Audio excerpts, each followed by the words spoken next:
She woke up every morning feeling homesick for a place that didn't exist on any map. The longing was so intense it hurt, a physical ache in her chest that never fully went away.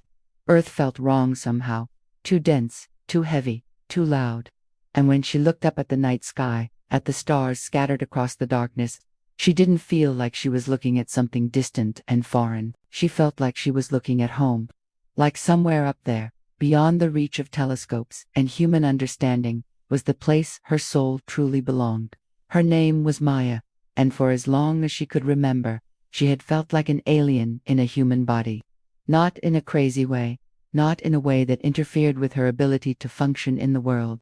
She had friends, a job, a relatively normal life, but underneath the surface of normalcy was this constant awareness that she didn't quite fit here, that she was playing a role, wearing a costume, pretending to be human while something else entirely looked out through her eyes. The feeling had been there since childhood. She remembered being 5 years old, lying in the grass in her backyard, staring up at the sky, and crying because she wanted to go home. Her mother had found her and asked what was wrong, and Maya had tried to explain that this wasn't her real home, that she came from somewhere else, somewhere far away. Her mother had laughed it off as a child's imagination, told her this was her home, this house, this family, this planet. But Maya had known even then that her mother was wrong. As she got older, she learned to hide these feelings, learned that talking about coming from the stars made people think you were strange or delusional. So she kept it inside, this secret knowledge that she was different, that she didn't originate from Earth, that she was here on some kind of mission she couldn't quite remember. But the feelings never went away. If anything, they got stronger as she aged, especially in her late 20s when a spiritual awakening began to crack open the carefully constructed walls she had built around her true nature.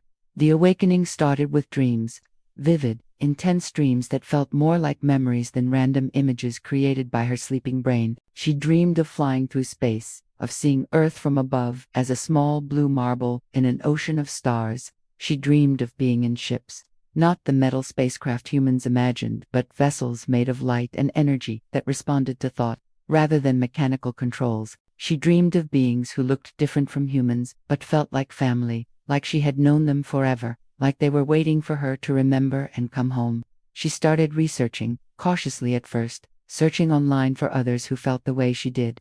And she was shocked to discover there were thousands, maybe millions, of people who described similar experiences. They called themselves Starseeds, souls who had incarnated on Earth but whose origins were elsewhere in the universe. Some claimed to be from Pleiades, others from Sirius, Arcturus, Andromeda. The specific star system didn't matter as much as the shared experience of feeling alien, of remembering a cosmic home, of sensing they were here for a specific purpose related to helping humanity evolve. Maya felt relief reading these accounts. She wasn't alone. She wasn't crazy. There were others like her, scattered across the planet, all feeling the same homesickness, all carrying the same sense of mission. But reading about it wasn't enough. She needed to know for sure. She needed to remember where she came from and why she had chosen to come here. And that is what led her to find a regression therapist who specialized in working with people who identified as starseeds. The therapist's name was Dr. Sarah, and she had been doing this work for 15 years.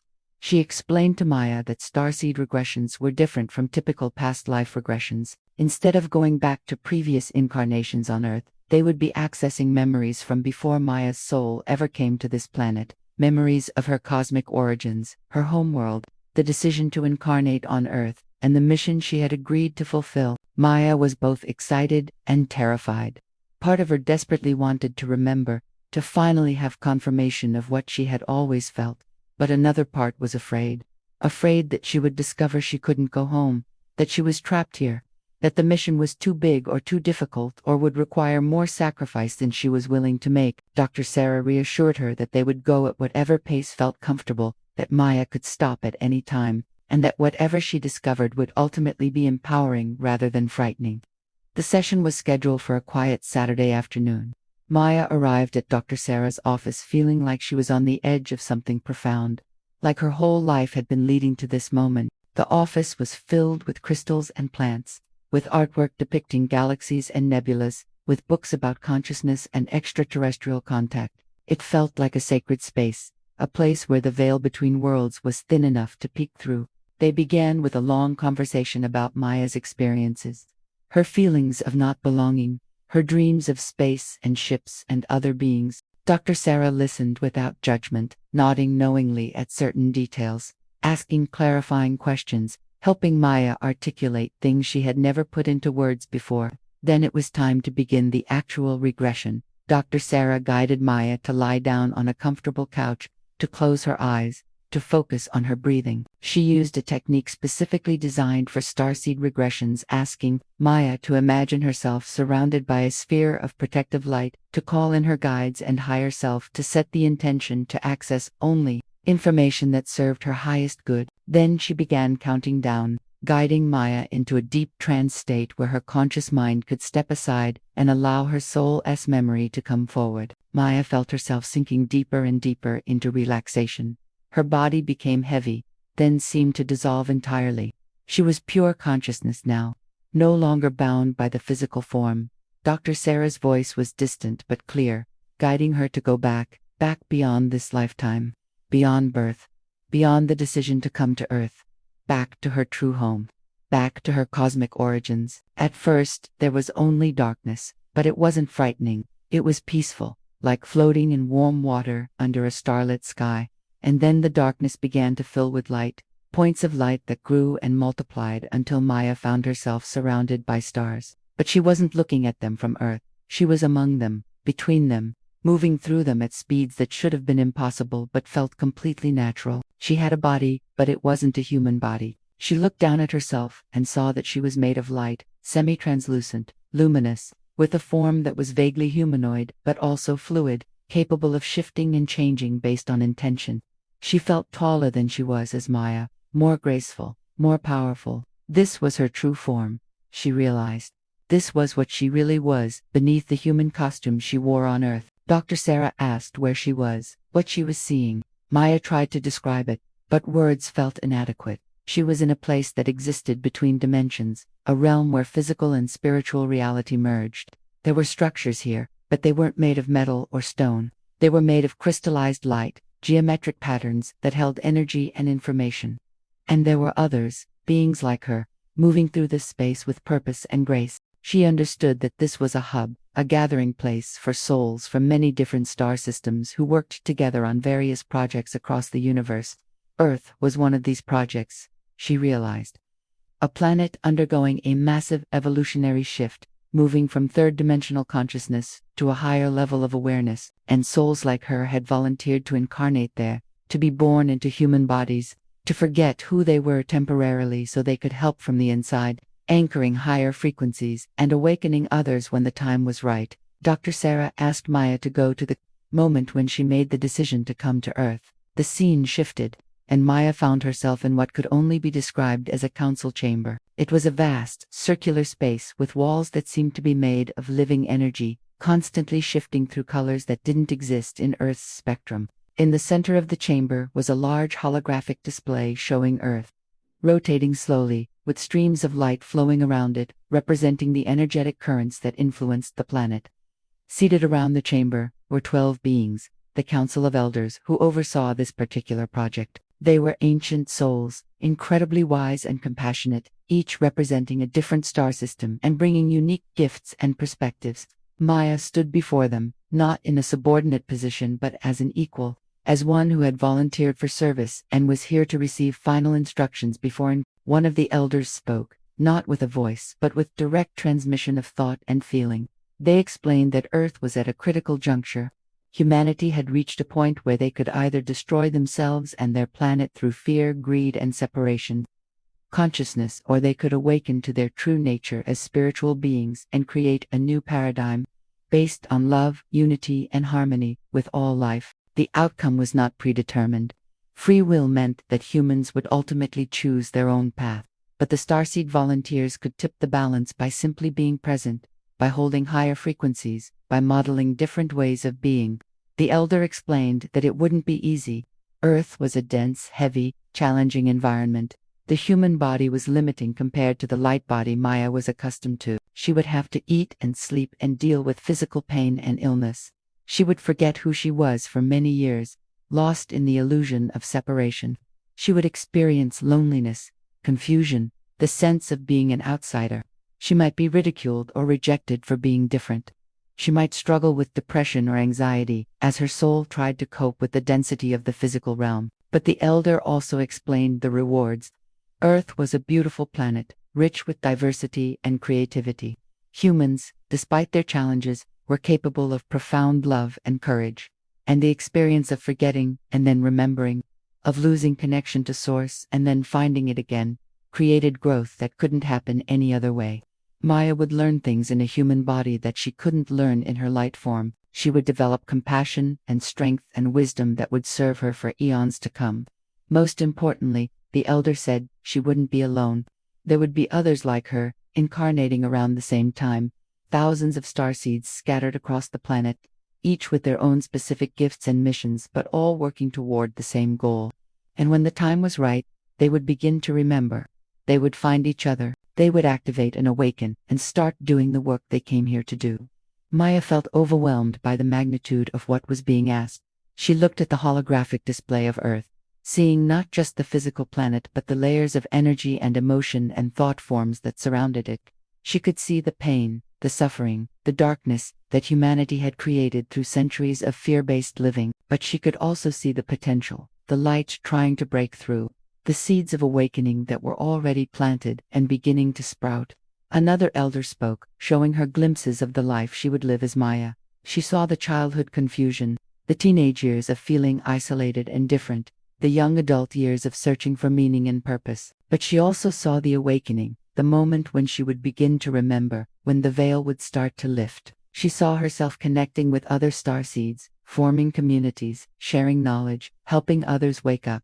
She saw herself using her human experiences, even the painful ones, to build bridges between the spiritual and physical worlds. The elder also showed her something crucial. She would have a specific gift, a specific way of serving. Not everyone could do what she could do. Her particular frequency, her unique blend of energies, was needed. Earth had billions of humans but only a limited number of starseeds, and each one brought something irreplaceable. If she chose not to go, there would be a gap, an absence of her specific light in a place and time that needed it. Maya knew she was going to say yes even before the elders formally asked. Despite the challenges, despite the fear, despite knowing she would forget all of this and spend years feeling lost and homesick, she wanted to help. She wanted to be part of this massive shift in consciousness. She wanted to serve. And on a deeper level, she was curious. She wanted to know what it felt like to be human, to experience limitation and then transcend it, to forget source and then remember it again. She agreed.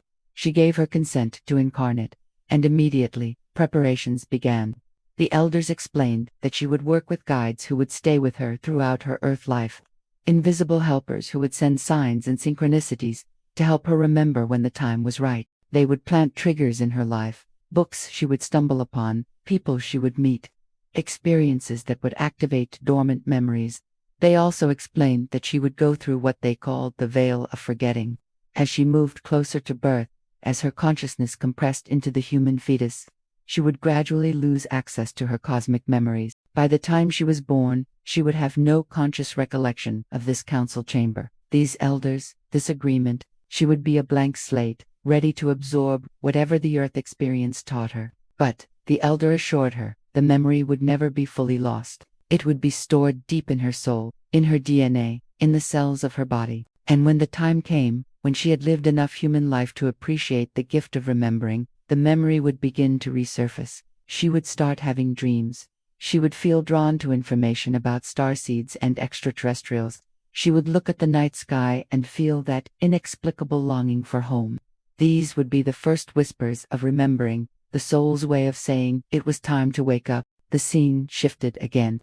Maya found herself in a different space, a sort of staging area where souls prepared for incarnation.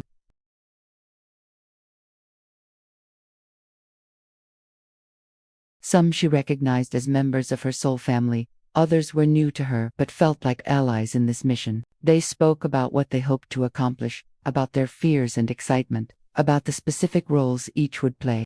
One of them explained that they would be an artist, using creativity to help humans see beauty and possibility beyond their current limitations.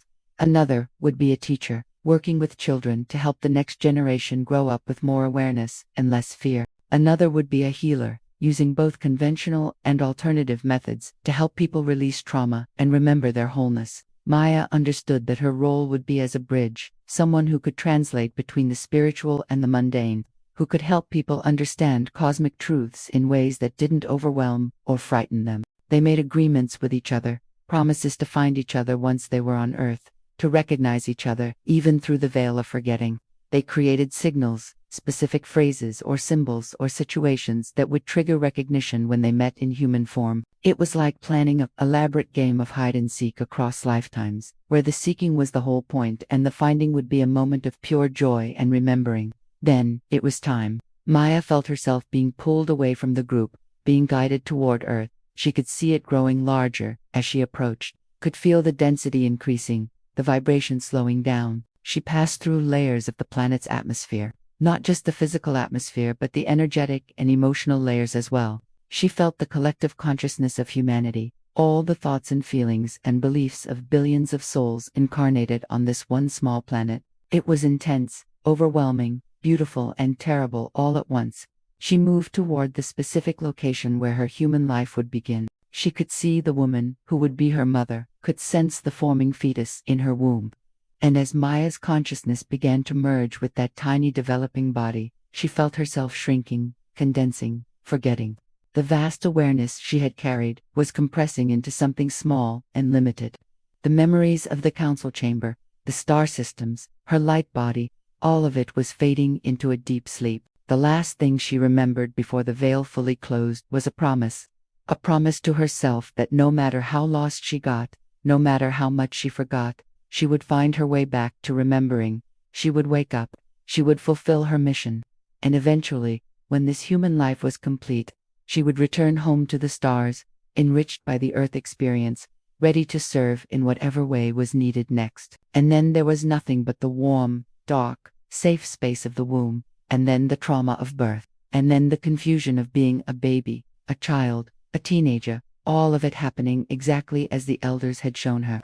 The loneliness, the sense of being different, the looking at the stars and feeling homesick, all of it part of the plan, all of it necessary for the journey. Dr. Sarah's voice gently called Maya back to the present, counting her up through levels of consciousness, reminding her of her body, her breath, the room she was in. When Maya opened her eyes, her face was wet with tears, but they weren't tears of sadness. They were tears of recognition, of remembering, of finally understanding who she was and why she was here. She had remembered, after decades of feeling lost and alone, of not fitting in, of longing for a home she couldn't name. She had finally remembered. She was her soul had originated in the stars. She had volunteered to come to Earth during this critical time to help humanity evolve. And all the pain, all the confusion, all the years of feeling different, it had all been part of the plan. It had all been necessary to prepare her for the work she came here to do. The days and weeks after the regression were transformative. Maya looked at her life with completely new eyes. Every experience, even the difficult ones, made sense now. The childhood isolation had taught her to rely on her inner guidance rather than external validation. The teenage depression had taught her compassion for others who suffered. The years of searching for meaning had led her to study spirituality, consciousness, healing, all the tools she would need for her mission. She started connecting with other starseeds, finding them online and in person. The recognition was instant and mutual. They would look at each other and just know. They would share their stories and find the same themes, the same feelings of homesickness, the same memories of making agreements before coming here. They formed communities, support networks, places where they could be fully themselves without fear of judgment or ridicule. Maya also began to understand her specific gifts more clearly. She had always been good at translating complex ideas into simple language, at making the mystical accessible, at helping people feel safe exploring spiritual topics that might otherwise seem scary or weird. This was her bridge work, her way of helping humans who were starting to wake up but didn't have the vocabulary or framework to understand what was happening to them. She started a blog, then a podcast, sharing her story and interviewing other Starseeds. The response was overwhelming. Thousands of people reached out saying they felt the same way, that her words had helped them understand their own experiences, that they too were remembering their cosmic origins.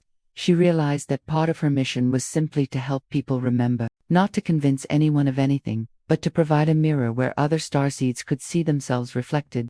She also noticed changes in how she related to Earth itself. Before the regression, her homesickness had made her resent being here, had made her want to leave and go back to the stars. But now she understood that she had chosen this.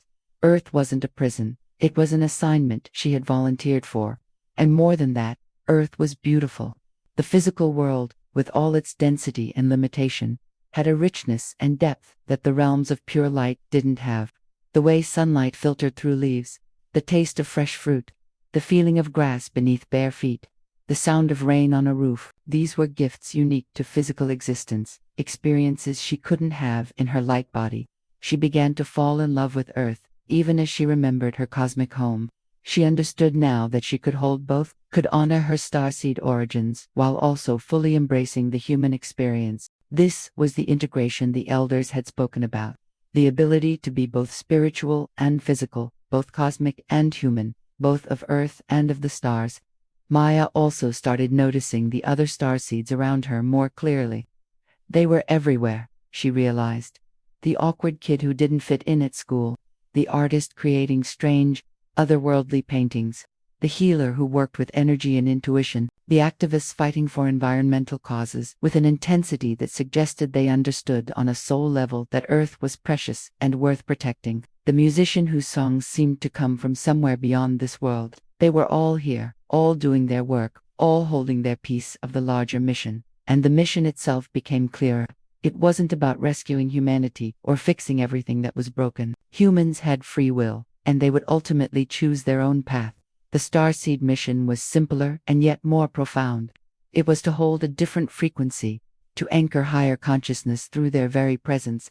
By being here, by staying awake, by living with love and awareness and connection to Source, they created a resonance that others could attune to. They were living examples of what was possible, showing through their lives that humans could be more than what they had been, could evolve beyond fear and separation into unity and love. Some days it was hard. The density of Earth's energy could be overwhelming. The pain and suffering she witnessed in the world could break her heart. There were moments when she still felt that intense homesickness, when she wanted nothing more than to shed her human body and return to the stars. But she remembered her agreement. She had signed up for this. And she had tools now, ways to ground herself, ways to manage the intensity, ways to stay connected to her cosmic source, even while fully inhabiting her human life. She practiced meditation, spending time each day connecting with her guides and her higher self. She spent time in nature, feeling the Earth's energy support and sustain her. She connected regularly with other starseeds, reminding each other of who they were and why they came. And she kept looking at the night sky. But now, instead of just feeling homesick, she felt connected. Those stars were her family, her kin, her origin, and they were cheering her on, supporting her mission, celebrating every moment she stayed awake and present in doing her work. Years passed. Maya watched as more and more people began to wake up, to question the old paradigms, to search for deeper meaning and purpose. She watched as the collective consciousness of humanity slowly shifted, as more light broke through the darkness. She couldn't see the end result, couldn't know if humanity would ultimately choose love over fear, unity over separation. But she could see progress. She could see awakening happening all around her. And she knew that she and all the other starseeds were part of that, were contributing to that, were fulfilling the mission they had agreed to before they were born. She thought often about that council chamber, about the elders who had explained the mission with such compassion and wisdom. She thought about her soul family who had incarnated with her, some of whom she had found and others who were still out there somewhere living their own versions of this journey.